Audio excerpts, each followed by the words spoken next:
യാ, ഈ ഒരു ഈ ഒരു വർഷത്തെ യാത്രയില് ഇങ്ങനൊരു അവസരം ബഹുമാനപ്പെട്ട ഷിജുവിന്റെ നേതൃത്വത്തിൽ തന്നതിന് വലിയ സന്തോഷമുണ്ട്. കഴിഞ്ഞ തവണയും ദൈവകൃപയാല് എനിക്ക് ഇങ്ങനെ ഒരു അവസരം തന്നായിരുന്നു. ആ, സന്തോഷം. ഒരു 10 മിനിറ്റ് അല്ലേ ഉള്ളൂ, അത് കാരണം നമുക്ക് പെട്ടെന്ന് തന്നെ നമ്മുടെ വചനത്തിലേക്ക് നമുക്ക് കിടക്കാം. നമുക്കറിയാം, വിശുദ്ധ യോഹന്നാന്റെ സുവിശേഷത്തിലെ 19-ാം അധ്യായം അതിന്റെ 16-ാമത്തെ തിരുവചനമാണ് ഇന്ന് നമ്മൾ ചിന്തിക്കുന്ന ഒരു വചനം. വചനം എങ്ങനെയാണ്? അപ്പോൾ അവൻ യേശുവിനെ ക്രൂശിക്കാനായി അവർക്ക് വിട്ടുകൊടുത്തു. ആ പിലാത്തോസിന്റെ പിലാത്തോസിന്റെ സ്വാർത്ഥത.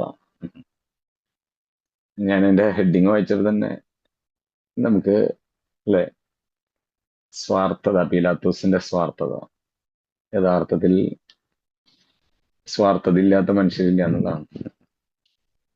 എല്ലാവരും സ്വാർത്ഥരാണ്. ഒരർത്ഥത്തിൽ അല്ലെങ്കിൽ മറ്റൊരു തരത്തിൽ ഞാനും നിങ്ങളൊക്കെ ഇതിന്റെ പിന്നാലെ അലയുന്നവരാണെന്നറിയാം.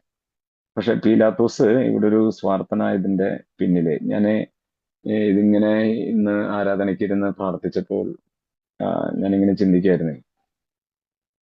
ആ, നമുക്ക് നിങ്ങൾക്ക് അറിയാവുന്ന ഒരു കഥയുണ്ടല്ലോ, നമ്മുടെ ആ, ക്രിസ്തുമസുമായി ബന്ധപ്പെട്ട് നാടകത്തില് നിറവയറുമായിട്ട് വരുന്ന പരിശുദ്ധ കന്യകയ്ക്ക് വാതിലുമ്പ് തട്ടി ഇപ്പോ ആ ഒരു വ്യക്തി വാതിൽ തുറന്നു കൊടുത്തല്ലോ, ഇവിടെ പ്രസവിച്ചോ എന്ന് പറഞ്ഞിട്ട്. ശരിക്കും അങ്ങനെ ഒരു അവസരം ഉണ്ടായാൽ പിന്നെ നമുക്ക് ക്രിസ്മസ് ഇല്ലല്ലോ, കഥ കഴിഞ്ഞു. അതുപോലെ തന്നെ ഇവിടെ ഒരു പക്ഷേ ആ സ്വർഗം പീലാത്തോസിനെ സ്വാർത്ഥനാക്കിയിട്ടുള്ളതാണെന്നാണ് ഞാൻ മനസ്സിലാക്കുന്നത്. ആ, അതുകൊണ്ടാണല്ലോ ഈശോയെ ശരിക്കും കുരിശുമരണത്തിന് ഏൽപ്പിച്ചു കൊടുക്കുന്നത്. ഓക്കെ. അതിലുപരിയായിട്ട് നമ്മൾ ഇതിനെ ചിന്തിച്ചപ്പോൾ, ഇതിന്റെ ബാക്കിലേക്ക് ചിന്തിച്ചപ്പോ ആ ഞാൻ തിരിച്ചറിഞ്ഞൊരു കാര്യം, പീലാത്തോസിനെ നമ്മുടെ യഹൂദ പ്രമുഖന്മാരൊക്കെ ഇന്ന് ബ്ലാക്ക് മെയിൽ ചെയ്യുന്നുണ്ട്. എന്റെ ഭാഷയിൽ പറഞ്ഞ ബ്ലാക്ക് മെയിൽ മറ്റൊന്നുമില്ല. നീ ഞങ്ങൾ പറയുന്നത് അനുസരിച്ചില്ലെങ്കിൽ, ഇങ്ങനെ വചനത്തിൽ എഴുതിയിട്ടില്ല കേട്ടോ, അങ്ങനെ തപ്പി നോക്കരുത്. എന്റെ ഭാഷയിൽ ഞാനത് പറയണമല്ലോ. നീ ഞങ്ങൾ പറയുന്നത് അനുസരിച്ചില്ലെങ്കിൽ ഞങ്ങൾ സീസറിനോട് പറഞ്ഞു കൊടുക്കും, നിന്റെ അധികാരം ധരിക്കാൻ സാധ്യതയുണ്ട്. അത് ശരിക്കും നമ്മുടെ പിലാത്തോസിനൊന്ന് ഇരുത്തി ചിന്തിപ്പിച്ചിട്ടുള്ള ഒരു കാര്യമാണ്. കാരണം അധികാരം, അതൊരു പ്രത്യേകതര ഒരു ഭ്രമമാണ് അതിന്. എനിക്ക് തോന്നുന്നു നമ്മളെല്ലാവരും പലതരത്തിലുള്ള അധികാരത്തിന് കീഴിലാണല്ലോ നമ്മളൊക്കെ നിൽക്കുന്നത്. ഒരു കുടുംബത്തിലാണെങ്കിൽ പ്രിയപ്പെട്ട ഭാര്യയുടെ, ഭർത്താവിന്റെ, മക്കളെ, അല്ലെങ്കിൽ ഇടവകയുടെ വികാരിയച്ഛന്റെ, അങ്ങനെ വരുമ്പോൾ ഒരു ഉപദയം പിതാവിന്റെ, അങ്ങനെ അങ്ങനെ കയറി പോകും. ഏറ്റവും അവസാനത്തിൽ നമ്മൾ ചിന്തിക്കുകയാണെങ്കിൽ നമ്മുടെ പ്രിയപ്പെട്ട ആരുടെ, ബഹുമാനപ്പെട്ട പിണറായി വിജയന്റെ ഒക്കെ അധികാരത്തിന്റെ കീഴിലാണ്. പറഞ്ഞ അധികാരം എല്ലാവർക്കും ഒരു പ്രധാനപ്പെട്ട ഒരു കാര്യമാണ്. അധികാരം അധികാരം പോകുന്നു പറഞ്ഞപ്പോൾ ഇവിടെ ഒന്ന് പതറി നമ്മുടെ പ്രിയപ്പെട്ട പീലാത്തോസ്. അതൊരു വലിയൊരു കാര്യമാണ്. കാരണം ഇത് പോയി കഴിഞ്ഞാൽ പിന്നെ കഴിഞ്ഞല്ലോ. അധികാരം പോയി കഴിഞ്ഞാൽ പിന്നെ കഴിഞ്ഞു. അവനെ പീലാത്തോസ്, നമുക്കറിയാം, ഇതിന്റെ ആരംഭത്തിൽ തന്നെ വായിച്ചപ്പോൾ നമ്മൾ മനസ്സിലാക്കുന്ന ഒരു സത്യം, പല ആവർത്തി ഇവനെ വിട്ടയക്കാനായിട്ട് ശ്രമിച്ചതാണ്. ഒടുവില് ആ, ഇവൻ വിട്ടയക്കുന്ന ഉറപ്പ് വന്നപ്പോഴാണ് ഇവര് നമ്മുടെ ഈ ഒരു നയത്തിലേക്ക് കൊണ്ടുവരുന്നത്. നീ ഇവനെ ഞങ്ങൾ പറയുന്നതനുസരിച്ച് ഇവനെ എന്താ പറയാ കുരിശിൽ തറച്ചില്ല എങ്കിൽ ഉറപ്പായിട്ടും ഞങ്ങള് സീസറിനോട് അത് പറഞ്ഞു കൊടുത്ത് നിന്റെ അധികാരം ധരിക്കാൻ സാധ്യതയുണ്ടെന്ന്. സ്നേഹമുള്ളവരെ, ഇതൊരു വലിയൊരു ചിന്തയാണ്.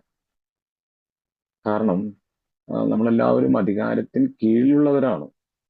പക്ഷെ നമ്മള് കീഴ്പ്പെട്ട് നിൽക്കുന്നുണ്ട്, സത്യം. പക്ഷെ നമ്മളൊന്ന് ഉള്ളിന്റെ ഉള്ളിൽ ചിന്തിക്കുമ്പോൾ ഒരു സത്യം തിരിച്ചറിയേണ്ടതുണ്ട്. ആ, പലപ്പോഴും ആ, നമുക്ക് ഇതിനോട് വലിയൊരു മോഹമാണ്, ഒരു ഭ്രമമാണ്. നമ്മളില്ല എന്നൊക്കെ പറഞ്ഞാലും നമുക്കറിയാം, നമ്മളെ ഒരു അധികാര സ്ഥാനത്തേക്ക് ഉയർത്തുമ്പോഴും ഒരു പക്ഷെ അതിൽ നിന്ന് മാറുമ്പോഴൊക്കെ നമുക്കുണ്ടാകുന്ന ഒരു വിഷമം. ഇത് വളരെ കാര്യമായിട്ട് ചിന്തിക്കേണ്ട ഒന്നാണ്. ആ, സ്നാപകൻ പോലും പറഞ്ഞത് ഇപ്രകാരമാണെന്ന് നമുക്കറിയാലോ, അവൻ വളരണം, ഞാൻ കുറയണം. എനിക്ക് ആ ഒരു ഭാഗം ഒരു അച്ഛൻ ധ്യാന പ്രസംഗത്തിൽ പറഞ്ഞാൽ ഇന്നും ഓർക്കുന്നുണ്ട്.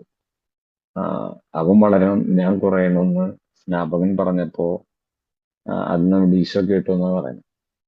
അപ്പോ നോക്കിയപ്പോ ശരിക്കും എന്താ പറയാ, ഈശോ വളരണം, ഞാൻ കുറയണം എന്നാ പറഞ്ഞേക്കുന്നത്. അപ്പൊ ഈശോ ഉടനെ തന്നെ ഒരു പ്രഖ്യാപനം നടത്തി. എന്താണെന്ന് അറിയാവോ? മറ്റൊന്നുമില്ല. സ്ത്രീകളിൽ നിന്ന് ജനിച്ചവനിൽ സ്നാപകനേക്കാൾ വലിയവനില്ല. മനസ്സിലായോ നിങ്ങൾക്ക്? ഇവിടെ സ്നാപക യോഹന്നാൻ പറഞ്ഞു ഈശോയാണ് വളരണ്ടേ, ഞാൻ ചെറുതാവണം എന്ന് പറഞ്ഞപ്പോ അത് കണ്ടെത്തി, അല്ലെങ്കിൽ അത് കേട്ടപ്പോൾ ഉടനെ തന്നെ ഈശോ പറഞ്ഞൊരു കാര്യമാണ്, സ്ത്രീകളിൽ ജനിച്ചതിൽ സ്നാപകനേക്കാൾ വലിയവനില്ല. അപ്പോ ഇതിനെക്കുറിച്ച് ഇതിങ്ങനെ പറഞ്ഞിട്ട് ഉം, അദ്ദേഹം പറഞ്ഞൊരു കാര്യം ഇതാണ്. എന്താ ഉം, എന്താ പറയാ, സ്നാപകൻ തറയായപ്പോൾ ഈശോ അടിത്തറയായിരുന്നു. നമുക്കറിയാം, സ്നാപകന്റെ അവന്റെ ചെരുപ്പിന്റെ പറഴിക്കാൻ പോലും ഞാൻ യോഗ്യനല്ല എന്ന് പറയുന്ന ഒരു ഭാഗമുണ്ട് സ്നാപകന്റെ. പിന്നെ അവൻ വളരണം കുറയണം എന്നൊക്കെ പറഞ്ഞപ്പോൾ ഈശോയുടെ ഒരു പ്രസ്താവനയാണ്, സ്ത്രീകളിൽ ജനിച്ചവരിൽ സ്നാപകനേക്കാൾ വലിയവനില്ല. അപ്പോ ഇവിടെ ഈശോ വളരെ, നമുക്കറിയാം, ഏറ്റവും എന്താ പറയാ, എളിമയിലേക്ക് ഇറങ്ങി വരുന്ന ഒരു ഭാഗമാണ് നമ്മൾ കാണുന്നത്. ഞാൻ മനസ്സിലാക്കുന്നത്, ഇന്ന് നമുക്ക് അങ്ങനത്തെ ഒരു അവസ്ഥയിലേക്ക് ഇറങ്ങാനായിട്ട് ഇന്ന് വളരെയധികം ആ, ഒരു ബുദ്ധിമുട്ട് നമുക്കുണ്ട്. ഒരു ഒന്ന് താഴാൻ, ഒന്ന് താഴ്ന്നു കൊടുക്കാൻ, എല്ലാ തരത്തിലും എന്ന് പറഞ്ഞാൽ കുടുംബത്തിലാണെങ്കിലും മറ്റെവിടെയാണെങ്കിലും അതെ, ഒന്ന് താഴ്ന്നു കൊടുക്കാനായിട്ടുള്ള ഒരു വിഷമം നമ്മളെ വളരെയധികം വേട്ടയാടുമെന്നാണ് ഞാൻ മനസ്സിലാക്കുന്നത്. അതുകൊണ്ട് സ്നേഹമുള്ളവരെ, അതുകൊണ്ട് ഈ ഒരു നോമ്പിന്റെ ഈ ഒരു ആത്മീയ യാത്രയിലൂടെ നമ്മൾ സഞ്ചരിക്കുമ്പോൾ, പ്രത്യേകിച്ച് ഇന്നത്തെ ഒരു ദിവസം നമ്മൾ ചിന്തിക്കാനുള്ള ഒരു ചിന്ത, പീലാത്തോസിന്റെ സ്വാർത്ഥത. ഈ ഒരു സ്വാർത്ഥത ഉണ്ടായതിന്റെ പിന്നിലൊരു കാരണം, അവന്റെ അധികാരത്തെ അത് ബാധിക്കുന്നറിഞ്ഞപ്പോൾ അവനത് പിന്നെ ഒന്നും നോക്കാതെ അവരുടെ ഇഷ്ടത്തിന് വിട്ടുകൊടുത്ത് ഒരു പാത്രത്തിൽ എടുത്ത് അവൻ കൈ കഴുകി, എനിക്ക് ഈ രക്തത്തിൽ പങ്കില്ല എന്ന് പറഞ്ഞ് അവൻ കൈ കഴുകി അത് വിട്ടുകളഞ്ഞു. നിങ്ങളുടെ പാടായി എന്നുള്ളതാണ്. അപ്പോൾ ഇവിടെ നമ്മൾ തിരിച്ചറിയാനുള്ള ഒരു സത്യം, ഇന്നത്തെ ഒരു ദിവസം ശരിക്കും ഒന്ന് നമ്മൾ ഇരുത്തി ചിന്തിക്കുമ്പോൾ, ആ, ഞാൻ ഏത് അധികാരത്തിലാണോ ഞാൻ നിൽക്കുന്നത് അതിനെ ഞാൻ മാനിക്കാൻ തയ്യാറാണ്. അത് മാനിച്ചിട്ടാണോ എൻ്റെ ജീവിതം ഞാൻ മുന്നോട്ട് പോകുന്നത്? അതെന്റെ കുടുംബത്തിലാണെങ്കിൽ, പ്രിയപ്പെട്ട ഭാര്യയാണെങ്കിൽ, പക്ഷെ നമ്മുടെ നാട്ടിലെ രീതി അനുസരിച്ച് ഭാര്യയ്ക്കും ഭർത്താവിനും തുല്യ അധികാരമുണ്ടെന്ന് അതിലൊരു സംശയമില്ല. പക്ഷെ നമുക്കറിയാലോ, ചിലപ്പോഴെങ്കിലൊക്കെ കുഞ്ഞു കുഞ്ഞു കാര്യങ്ങളിൽ ഒരുപക്ഷെ ഭർത്താവിന്റെയും മക്കളുടെ എന്തെങ്കിലുമൊക്കെ ഞാൻ നിങ്ങളൊക്കെ എളിമപ്പെടേണ്ടതായിട്ട് വരുമല്ലോ. പറഞ്ഞിട്ടൊന്നും കാര്യമില്ല. അപ്പോ ഞാൻ അമ്മയാണെങ്കിലും ഭാര്യയാണെങ്കിലും എല്ലാം ഒരുപക്ഷെ അത് ഇപ്പോഴത്തെ മതിയാവുള്ളൂ. കാരണം നമുക്കറിയാം, ഒന്ന് താഴത്തേക്ക് വരാൻ സ്വർഗത്തിന്റെ ഏറ്റവും വലിയൊരു ആഗ്രഹം നമ്മളെയൊക്കെ അവൻ ഉറ്റുനോക്കിക്കൊണ്ടിരിക്കുന്ന ഒരു കാരണം തന്നെ, ഇവൾ എത്രമാത്രം ഒന്ന് എളിമപ്പെടുത്തി, തന്നെ എളിമപ്പെടുത്തി വിനീതനാക്കി താഴേക്ക് വരാൻ പറ്റുന്നുണ്ട് എന്നുള്ളതാണ്. അതൊരു വലിയൊരു ചിന്തയാണ്. കാരണം സ്വയം എളിമപ്പെടുത്തി കർത്താവെ ഞാനൊന്നുമല്ല എന്നൊരു നിലയിൽ ഒന്ന് ഇറങ്ങി വരാൻ, അങ്ങനെ ഒരു പക്ഷെ എനിക്ക് നിങ്ങൾക്കൊക്കെ പറ്റിയാലുണ്ടോ, നമ്മുടെ എന്താ പറയാ, നമ്മുടെ ജീവിതം വിജയിച്ചു എന്നുള്ളതാണ് സത്യം. എനിക്ക് നിങ്ങൾക്കും പറ്റുന്നുണ്ട് എന്ന് സത്യമാണ്. പക്ഷെ അത് നിരന്തരം എനിക്ക് പറ്റുന്നില്ല എന്നുള്ളതാണ് സത്യം. ഇപ്പൊ ഞാനും നിങ്ങളൊക്കെ എളിമപ്പെടുന്നുണ്ട് ചില കാര്യങ്ങൾക്കൊക്കെ, ഒരു സംശയമില്ല. എന്നാൽ നിരന്തരം ഈ ഒരു കാര്യത്തിൽ ഒരുപക്ഷെ ഞാൻ പുറകോട്ടാണ്. അല്ലെങ്കിൽ എൻ്റെ വീടിന്റെ കാര്യം വെച്ച് നോക്കുമ്പോൾ ഒരുപക്ഷെ ഞാൻ പുറകോട്ടാണ്. വീട്ടില് ഒരു കുഞ്ഞു കാര്യത്തിൽ ഒരുപക്ഷെ ഒന്ന് എളിമപ്പെടാനായിട്ട് നമുക്ക് പറ്റുന്നില്ല. അപ്പോ ഇന്ന് ശരിക്കും സ്വർഗം നമ്മളെ ചിന്തിപ്പിക്കുന്ന ഒരു കാര്യം, ആ, ഈ ഒരു 12-ാം തീയതിയില് നമ്മുടെ ഒരു ചിന്തയില് നമ്മൾ കൊണ്ടുവരേണ്ട ഒരു കാര്യം, എനിക്ക് എത്രമാത്രം ഒന്ന് എളിമപ്പെടാൻ പറ്റുന്നു ദൈവസന്നിധി. അതൊരു പ്രധാനപ്പെട്ട ഒരു കാര്യം. എൻ്റെ ഈശോയെ പോലെ സ്നാപകൻ പറഞ്ഞതുപോലെ, അവന്റെ ചെരുപ്പിന്റെ വറവിക്കാൻ എനിക്ക് യോഗ്യതയില്ല, അവൻ വളരണം ഞാൻ കുറയണം എന്നൊക്കെ പറഞ്ഞതുപോലെ തന്നെ ശരിക്കും എല്ലാ തരത്തിലുള്ള എളിമപ്പെടാൻ, പ്രിയപ്പെട്ട ഭാര്യയുടെ മുമ്പിൽ, ഭർത്താവിന്റെ മുമ്പിൽ, മക്കളുടെ മുമ്പിൽ, ട്ടോ. എനിക്ക് തോന്നുന്നു നമ്മൾ എവിടെയെങ്കിലുമൊക്കെ, ഇപ്പൊ നമ്മൾ എളിമപ്പെട്ടു എന്നൊക്കെ പറഞ്ഞെങ്കിലും, പക്ഷെ എവിടെയെങ്കിലുമൊക്കെ നമ്മുടെ കയ്യിൽ നിന്ന് പോകാൻ സാധ്യത. പക്ഷെ ഭർത്താവിന്റെ കുടുംബത്തിലാണ്, മറ്റുള്ളവരുടെ മുമ്പിൽ ഒരു പക്ഷേ നമുക്ക് എളിമപ്പെടാനൊന്നും വലിയ പ്രശ്നമില്ല. അതൊരു സത്യമാണ്, അതൊരു യാഥാർത്ഥ്യമാണ്. എന്നാൽ കുടുംബത്തിലേക്ക് വരുമ്പോൾ ഇത് വളരെ പ്രധാനപ്പെട്ട ഒരു കാര്യമാണ്. നമ്മുടെ ഭാഗത്തുനിന്ന് വേണ്ടത്ര രീതിയിലില്ല എന്നാണ് എൻ്റെ ഒരു ചിന്ത. ഞാൻ എന്നെ നോക്കിയിട്ട് പറയുന്നത് കൊണ്ടാണ് ഞാൻ അങ്ങനെ പറയുന്നത് കേട്ടോ. ഒരുപക്ഷെ ഇതിലിരിക്കുന്ന, ഇപ്പൊ ഞാൻ മനസ്സിലാക്കുന്ന ഏകദേശം ഒരു 61ഓളം പേരുണ്ട്. ഒരു 60ഓളം പേരും എന്നെ പോലെ ആവണം നിർബന്ധമൊന്നുമില്ല. ആഹ് എന്റെ ഒരു പ്രശ്നം കുടുംബത്തിൽ എനിക്ക് എളിമപ്പെടേണ്ട കാര്യമാണ്. പക്ഷെ എന്താ പറയാ, നമ്മള് എന്തൊക്കെ വിചാരിച്ചു മക്കളുടെയും ഭാര്യയുടെയും മുമ്പിലൊക്കെ ഒന്ന് ഒന്ന് ഒന്ന് എളിമപ്പെടാൻ പലപ്പോഴും എനിക്ക് പറ്റാറില്ല. ഞാൻ അങ്ങനെ പറയാൻ കാരണം അവിടെയൊക്കെ ചില സമയത്തൊക്കെ ഒന്ന് എന്റെ സ്വയം കടുത്തു പോകുന്നതും കുഞ്ഞു കുഞ്ഞു കാര്യങ്ങളിൽ ഞാൻ വളരെയധികം ദേഷ്യപ്പെടുന്നതൊക്കെ ഞാൻ ചിന്തിക്കുമ്പോൾ പുറകോട്ട് നോക്കുമ്പോഴൊക്കെ എനിക്കത് മനസ്സിലാകും. വലിയ കാര്യം ഉണ്ടാവില്ല ഈ കാര്യം, ദേഷ്യപ്പെടേണ്ട ആവശ്യമൊന്നും ഉണ്ടാവില്ല. എന്നാലും അങ്ങോട്ട് ഭയങ്കരമായിട്ട് ഷൗട്ട് ചെയ്തു പോകും. അതിനൊന്നും ഒരു ആവശ്യമില്ല എന്നുള്ളതാണ് സത്യം. ഇതൊരു കുടുംബത്തിൽ, എൻ്റെ ഒരു കുടുംബത്തിൽ അങ്ങനെ ഒരു എനിക്ക് പറ്റാറില്ല. ഞാൻ ലേശം പരാജിതനാണ്, ശ്രമിക്കുന്നുണ്ട്. ഞാൻ നന്നായി ശ്രമിച്ചുകൊണ്ടിരിക്കുന്നതിനാണ്. കാരണം ഈ ഒരു മേഖലയിൽ വിജയിക്കാൻ, കാരണം ആരൊക്കെ സ്വയം താഴ്ത്തുന്നുവോ അവരുടെ ജീവിതത്തിൽ സ്വർഗം അതിശക്തമായിട്ട് ഇടപെട്ടുകൊണ്ടിരിക്കുന്നു. ആരൊക്കെ തന്നെ താഴ്ത്തിയാൽ അല്ലെ അവന്റെ ജീവിതത്തിൽ സ്വർഗം ഇറങ്ങി ഇടപെടുന്നതാണ് സത്യം. കാരണം ഈ എളിമപ്പെടുക, അത് ഈ ഒരു കാലഘട്ടത്തിൽ ഏറ്റവും ആവശ്യമുള്ള ഒരു കാര്യമാണ്. ഏറ്റവും ആവശ്യമുള്ള ഒരു കാര്യം. അതുകൊണ്ട് സ്നേഹമുള്ളവരെ, നമുക്ക് ഇത് പീലാത്തോസിന്റെ സ്വാർത്ഥത എന്ന് പറഞ്ഞ് നമ്മൾ ചിന്തിക്കുമ്പോഴും ഞാൻ പിന്തിരിഞ്ഞു നോക്കിയപ്പോൾ കണ്ടെത്തിയൊരു സത്യം അതായിരുന്നു. ആ, ശരിക്കും ഇന്ന് അവൻ അധികാരത്തോടുള്ള അവന്റെ ഒരു ഭ്രമം, ആ, അവന്റെ എന്താ പറയാ, പല ആവർത്തി ഈശോയെ വിട്ടയക്കാൻ തോന്നിയതാ, പക്ഷെ നിവൃത്തിയില്ല. ആ ഭ്രമം അവനെ കീഴ്പ്പെടുത്തി കളഞ്ഞു. ആ, അതുകൊണ്ട് തന്നെ സ്നേഹമുള്ളവരെ, ഈ ഒരു ഇന്നത്തെ ഒരു ദിവസത്തിൽ എനിക്ക് എത്രമാത്രം ദൈവസന്നിധിയിൽ എളിമപ്പെടാൻ പറ്റും. ഒരുപക്ഷെ ഈ ഒരു 10 മിനിറ്റ്, അല്ലെങ്കിൽ ഇന്നത്തെ ഒരു ദിവസത്തെ ഈ ഒരു പ്രാർത്ഥന കഴിഞ്ഞ് നമ്മൾ ഇറങ്ങിച്ചെല്ലുമ്പോൾ എൻ്റെ കുടുംബത്തിൽ ഈ ഒരു മീറ്റിങ്ങിൽ നിന്ന്, അല്ലെങ്കിൽ ഈ ഒരു കൂട്ടായ്മയിൽ നിന്ന് ഇറങ്ങിച്ചെല്ലുമ്പോൾ എനിക്ക് ഇത്രമാത്രം ഒരു, ഞാൻ പറഞ്ഞ ഒരു കുഞ്ഞു കാര്യത്തിൽ ഒന്ന് എളിമപ്പെടാനായിട്ട് എനിക്ക് പറ്റിയ, അത് എന്റെയും നിങ്ങളുടെയും ജീവിതത്തിൽ വലിയൊരു ദൈവാനുഗ്രഹത്തിന്റെ സമയമാണ്. ശരിക്കും സ്വർഗം പറയും നിങ്ങൾക്ക്. ഞാൻ പലപ്പോഴും നിങ്ങളൊന്ന് വെറുതെ ഇത് മനസ്സിൽ ചിന്തിച്ച് നോക്കുക.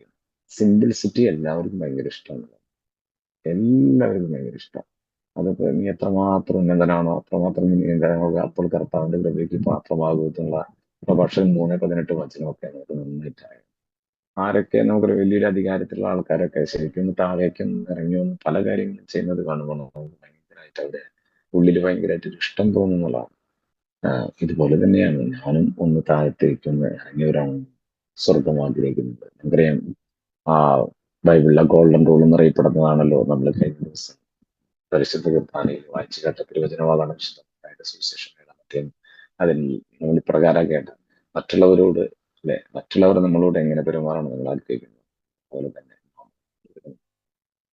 സ്നേഹമുള്ളവരെ, അതുകൊണ്ട് ഒന്ന് ഒന്ന് സ്വയം താഴാം എല്ലാ അർത്ഥത്തിലും. എൻ്റെ കൂട്ടായ്മയുടെ മുമ്പിൽ എൻ്റെ പ്രിയപ്പെട്ട ഭർത്താവ്, ഭാര്യ, എൻ്റെ കുടുംബത്തിന് സ്വയം താഴാം. സ്വർഗം നമുക്കൊരു അവസരം ആ, ഒരുക്കട്ടെ. അല്ലെങ്കിൽ അതിനായിട്ട് നമുക്ക് നന്നായിട്ടൊന്ന് പ്രാർത്ഥിക്കാം ഈ ഒരു ദിവസത്തിൽ. അങ്ങനെ ഒരു ചിന്തയാണ് എൻ്റെ മനസ്സിലേക്ക് പരിശുദ്ധാത്മാവ് തരുന്നത്. അപ്പൊ നമുക്കൊന്ന് നന്നായി പ്രാർത്ഥിക്കാൻ പറ്റുമെങ്കിൽ നിങ്ങളൊന്ന് കൽപ്പിച്ച് കർത്താവായ ഈശോയെ നമുക്കൊന്ന് പ്രാർത്ഥിക്കാം. നളിമപ്പെട്ട് ഈശോയെ, എൻ്റെ ജീവിതത്തിൽ ഏതെങ്കിലും തരത്തിൽ ഞാൻ അഹങ്കരിച്ചു പോകുന്നുണ്ടെങ്കിൽ, ഒരു കുഞ്ഞു കുഞ്ഞു കാര്യത്തിൽ ഞാൻ അഹങ്കരിച്ചു പോകുന്നുണ്ടെങ്കിൽ അവിടെ എല്ലാം കർത്താവ് നീ ഒന്ന് ഇടപെടണം. എനിക്കൊന്ന് എളിമപ്പെടണം. എളിമപ്പെടുവാൻ വേണ്ട ഒരു വലിയൊരു കൃപ, എല്ലാ തരത്തിലും ഒന്ന് എളിമപ്പെടുക. മറ്റുള്ളവരുടെ മുമ്പിൽ എനിക്ക് എളിമപ്പെടാൻ പറ്റുന്നില്ല. പ്രിയപ്പെട്ട ഭാര്യയുടെയും ഭർത്താവിന്റെയും മക്കളുടെയും എൻ്റെ കുടുംബത്തിൽ എനിക്കതിന് സാധിക്കുന്നില്ല. എന്റെ പൊന്നു കർത്താവ് ജീവിതത്തിൽ ഞാൻ ശക്തമായിട്ട് ഇടപെടണം. ഒന്ന് തന്നെ ഒന്ന് താഴ്ത്തുവാൻ സ്നാപകൻ ചെയ്തതുപോലെ, തന്നെ താഴ്ത്തിയതുപോലെ എനിക്കും ഒന്ന് താഴ്ന്നു കൊടുക്കുക. എല്ലാ അർത്ഥത്തിലും കർത്താവെ, നമ്മള് പരിശുദ്ധ കന്യകാ മാതാവിന്റെ സ്തോത്രഗീതത്തിൽ നമ്മൾ എങ്ങനെയാണ് അവിടുന്ന് തന്റെ ദാസിയുടെ താഴ്മയെ കടാക്ഷിച്ചു. എന്നെ വളരെയധികം ചിന്തിപ്പിച്ചൊരു വചനമാണ് ദാസിയുടെ താഴ്മ. പരിശുദ്ധ അമ്മയെ നമുക്കായി പ്രാർത്ഥിക്കണം. അമ്മ എത്രമാത്രം താഴ്മയുള്ളവളായിരുന്നു, അതുപോലെ ഞങ്ങൾ ഓരോരുത്തരും ഞങ്ങളുടെ ജീവിതത്തിൽ താഴ്മയുള്ളവരാവാൻ പറ്റും.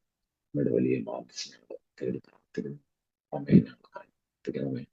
വിശ്വംശയുടെ സകല വാഗ്ദാനങ്ങളും സർവേശ്വരന്റെ പരിശുദ്ധമാണ് ഇപ്പോഴും എപ്പോഴും എന്നേക്കും. ആമേൻ. ഈശോ മിശിഹായ്ക്ക് സ്തുതിയായിരിക്കട്ടെ.